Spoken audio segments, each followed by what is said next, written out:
I'm realizing today is day 6 of recovering from CO2 laser. I honestly peeled and healed way quicker than I anticipated. And I regrettably, this was not intentional, and of course I didn't mean to do this, but one of the nights I just was so tired. Really it was from the sedative that I had to take from the for the CO2 laser. I was like so tired and sluggish that I couldn't wash my face and do my skin routine, this is a common occurrence for me, but because of the CO2 laser, I've been very diligent about it and making sure to do that multiple times a day. So this was a one-off and I really didn't mean to. But I woke up the next morning with those scabs were flaked off almost completely. So I took a shower and then I was going to do all the little creams. They prescribed me something, Municiporin, something like that. And then Aquaphor, nice thick layer. But when I washed my face, pretty much like at least half of the scabbing came off. And I was not aggressive at all. I was like lightly touching my face with face wash, gentle facial cleanser. Doing everything I was supposed to be doing, According to ChatGPT, it's okay. It's normal. And yes, like what I did cause my skin to dry out, but it said that it's not going to mess with the results, and like the impact the laser had is still going to be there. And it really does take like that 1 month mark and then that 6 month mark to, I forgot I was going to go a different direction this time. From the 1 month mark to the 6 month mark. But anyways, I really want to talk about, even now that I'm talking about it, really it's constant, even if I'm not talking about it or thinking about it, I just carry so much tension and pain, and I really don't mean for this to be a huge complaint or like a sob story. I just need to get it off my chest. And I had therapy today, so a lot came to surface. A lot has been coming to surface. I'm really, really, really, really, really going through like major healing, major metamorphosis, major transition, which is so beautiful. What a blessing. Like I am embracing it. Oh my gosh, there's a dog across the street wearing shoes. It's so cute. I am embracing it. I'm fueling it, I'm the one putting in the work and the effort to heal and improve, and so this is what's happening. But anyways, my complaint / concern, I don't want to say complaint, my concern is the physical pain as well as the emotional pain and the anxiety and the tension that I hold in my body. Because even if I didn't have like the best genes and family health, I would still, I don't know if I'm walking in poop or if these are wood chips. Oh my God. I would still hope that nobody deserves to be in chronic, immense physical and emotional pain and chronic and sort of like debilitating. I don't know if it's fair to say debilitating, because I feel very high functioning. I feel like my anxiety even kind of fuels my function, and I have in little ways over the last few years found ways to like channel my anxiety to be a good thing and a gift, which is so great.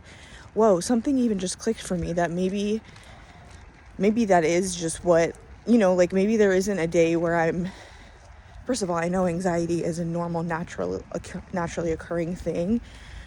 I know there's never, but chronic and constant is not, and it's not healthy, and it's really not okay. Like, it's going to cause a plethora of health problems.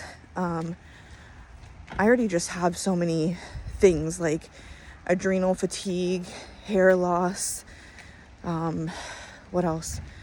Dry mouth, like bloated, bad posture,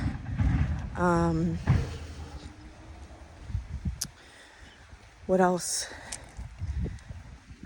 Things like that. And I don't know, I just really feel like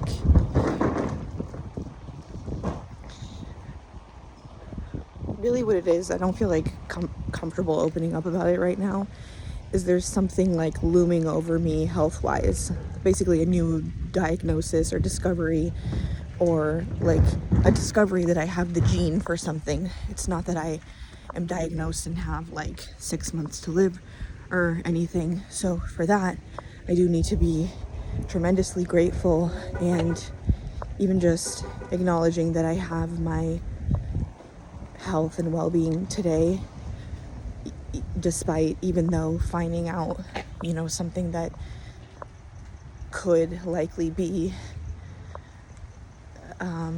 negatively impactful in my life later on.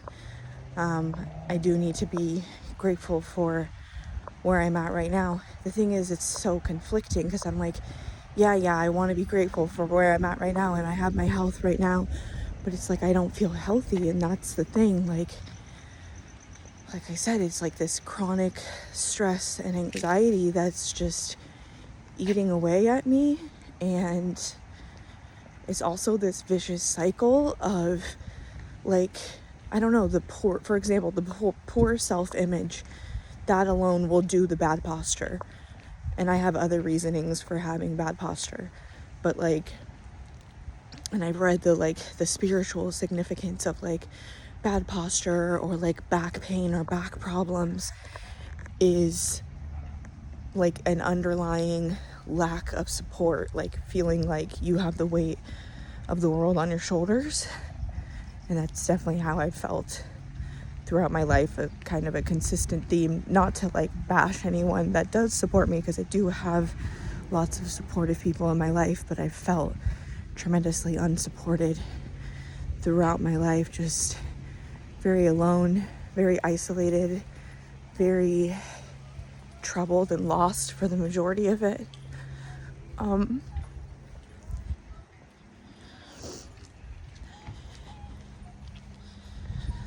Now that I'm saying that,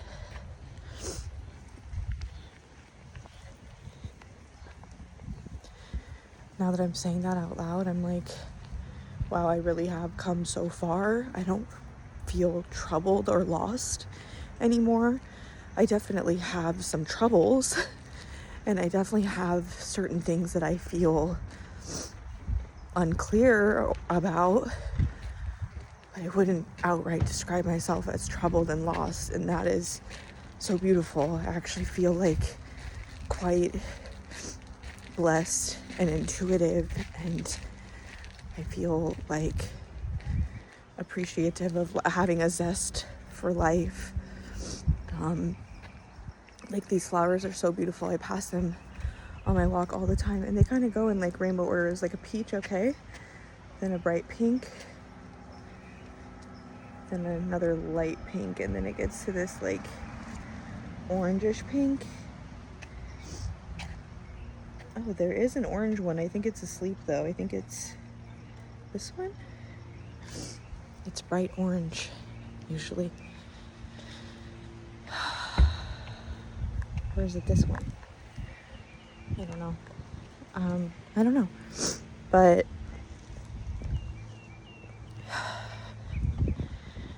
and another example is like, and again, I know a lot of these are like not normal human experiences, but very common human experiences. A lot of people go through life like feeling very alone, feeling very much unsupported.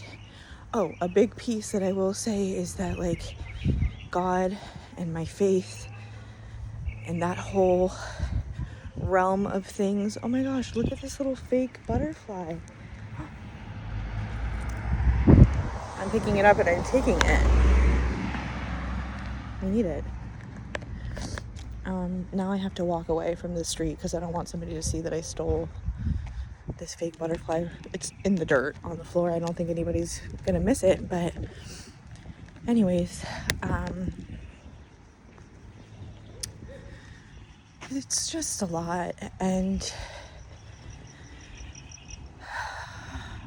getting back to what I was saying, like, it's also this vicious cycle where, for example, I was so depressed for so many years that there's no way in hell that I'm gonna go exercise. You know, I was lucky to be able to get out and walk my dog for 10 minutes. That was my life for so many years. And I really do feel like my dog, like, kept me alive and well and sane in a lot of ways, because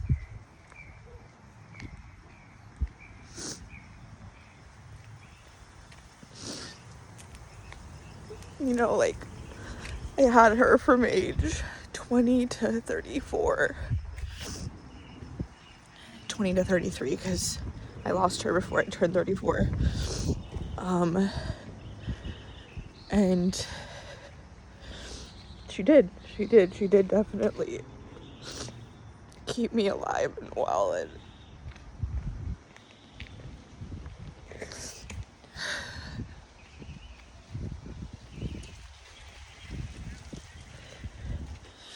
I'm unconditionally loved. And I think that's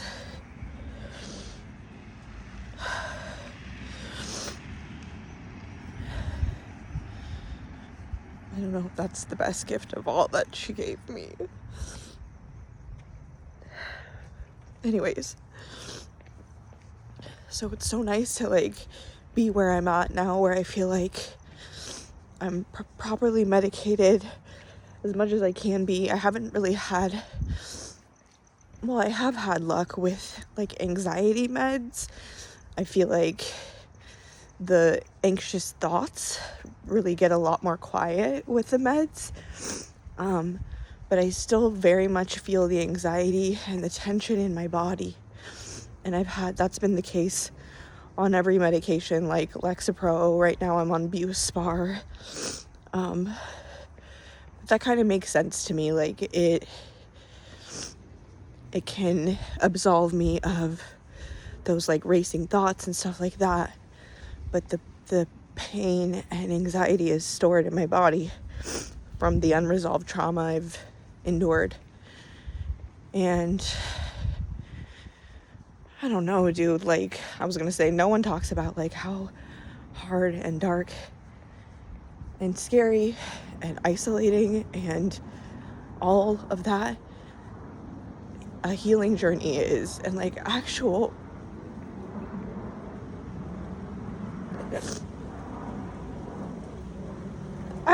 healing, you know, because I really just, it's almost like I don't see any other way but to heal, which is such a beautiful thing. But, like, I don't see my life going well if I don't heal. Like, I just have so much, like, trauma and baggage and generational trauma that is, like, holding me back in life and weighing me down, metaphorically and literally. You know, it's just so intense. And again, I don't mean to, like, compare or say, like, I have more trauma than the average person or anything like that. I'm just speaking on my experience and how it's impacted me. Today I did talk about the essay in therapy, and next week we're going to start the EMDR on it.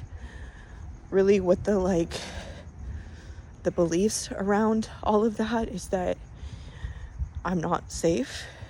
I'm not safe in my body. I'm not safe emotionally.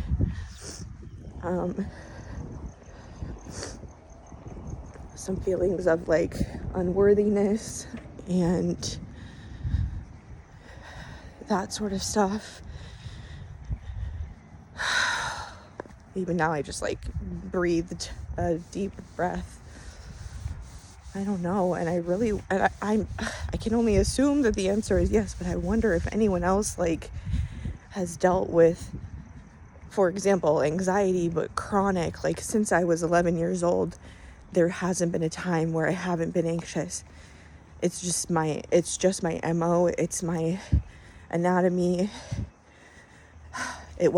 I'm hoping and praying and doing the work and the healing to get to a place where that's not my status quo. That's not my homeostasis. That's not my norm. That's not my comfort zone, like the only time I've felt non-anxious, non-cortisol pumping through my veins has literally been on Xanax, and I'm like, wow, this is what it feels like to not have this crazy amount of tension like eating at you, literally, constantly. So that is something that I'm like curious to know about. I feel like you hear a lot of people talk about anxiety.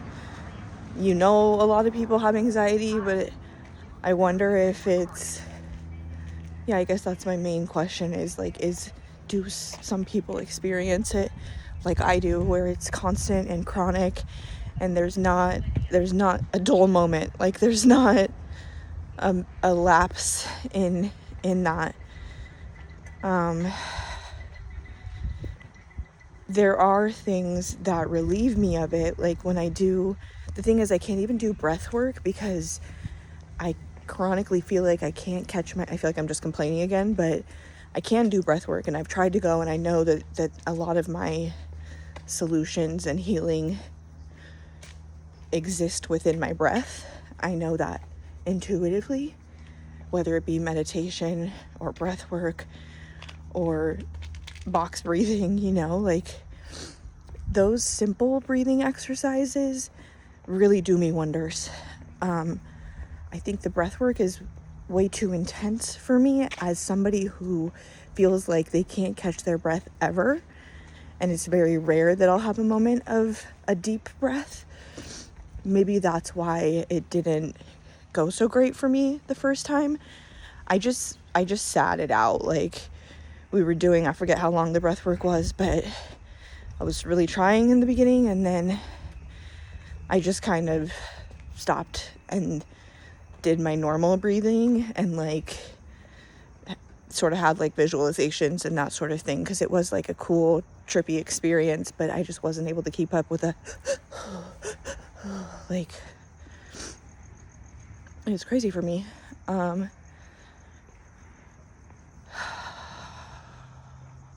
I know that a lot of my healing also lies with God. And that's another thing is I still even struggle with the word God. So there's still so much work to do.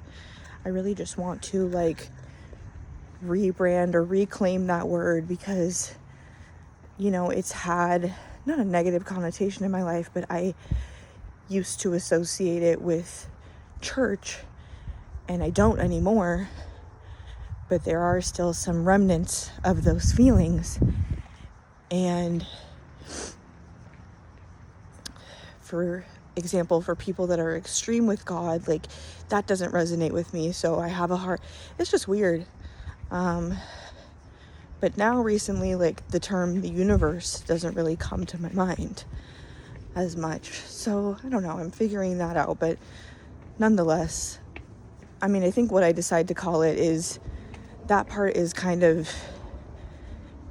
irrelevant. Obviously, it has a lot of importance to me at this moment in time. But I'm pretty sure once let's say I end up choosing the word God, or once I choose, let's say, the universe or whatever, I will be able to stick with it and just call it that from there on out and not have any like resistance to the word. I think what's so much more important and pertinent is strengthening that relationship with my faith. Maybe that's what I need to call it for now. Like, maybe I'm just working on my faith and, I don't know, discovering, like, if I want to call my higher power God, or higher power, or the universe, or source. You know what I mean? again, it doesn't really matter, but clearly it matters to me at this moment in time. So I don't know. You know what it is? I also have had, growing up, going to a Christian church, and my best friend growing up was very Christian, and I had like some Mormon friends and stuff, so like Christianity was very much the normalized religion in my youth. I've been like sort of, I want to say, revisiting or like dabbling a bit. Like I bought this random book at Five Below that's called, I think the book is titled something like The Answer to Anxiety, and I had to buy it because I was like, I need the answer to anxiety. And it's all about God and Jesus, and it gives different examples of different passages and stuff, and explains how to let go and let God. I need to pick that book back up. I have this like curse with books where, well, most of all, I just buy them and don't read them, but oftentimes I will get really into one, and sometimes I'll get a couple pages in, sometimes I'll get halfway through, but it's very rare that I'll finish a book. I can think back to one book that I finished in the last few years, and it was 101 essays that'll change the way you think, which was really good. I don't remember any of the messages, but it was really good. Anyways, yeah, that's one of my like things that I don't love, and I'd really like to finish the books that resonate with me. It's kind of like a curse, and I no longer want to claim that. That's another big thing that I've been kind of saying to myself, is like, I don't claim that with things. For example, this like medical sort of scare, let's just say, that I'm dealing with. I'm like, I don't claim that. I am in the present moment. I am enjoying my beautiful life right now and living for today, because that's all we can really do. And I'm abundantly grateful and thankful to God, and I love my life. I'm trying. I really say all of that, and I mean it genuinely. It ebbs and flows. It's not every moment that I'm thinking those thoughts. But maybe that is a good point, is that that is what healing and evolution and improvement looks like. It's not like you go from speaking negatively to the next day speaking nothing but rainbows and butterflies. Like, obviously it's gradual. And I think that's what I'm seeing is I see, just a lot more like gratitude for my life, ability and like willingness to be present. These flowers are crazy. And I need to cross the street. I don't know what else I'm trying to say. I really hope that my skin results come out looking good. I think I'll leave it there. It's so, that everything's just like a work in progress. It's so ever going. What's the word there? I don't know. But I'm just doing my best, and I really am proud of, wow, here we go. I needed to say this. I really am proud of myself for like genuinely putting in the work and genuinely prioritizing my health and well-being. And that's something I've struggled with greatly for my whole life. So to really be able to do that, and to feel motivated to do that, and to feel inspired to do that, I kind of have this like new, again, I said this is like a transitionary period, like, a little piece of it. Of course, I miss my dog and I love my dog, but for example, a big piece of it is like I have this newfound freedom where I'm like, oh my gosh, the world is my oyster. I can go anywhere I want. I can do anything I want. Whereas with the dog, you're a little more limited, or even on a day-to-day basis, you're like, I got to get back to the dog. I got to feed the dog. I got to let the dog out, blah, blah, blah. So even on a day-to-day basis, I'm like, what do I want to do with my day? The world is my oyster, It's such a beautiful thing. So anyways, thank you so much for hearing me out, and I am just so grateful for every single like moment and what would be the word, piece of healing that I get to experience. And thank you, God, and thank you guys for listening. Bye.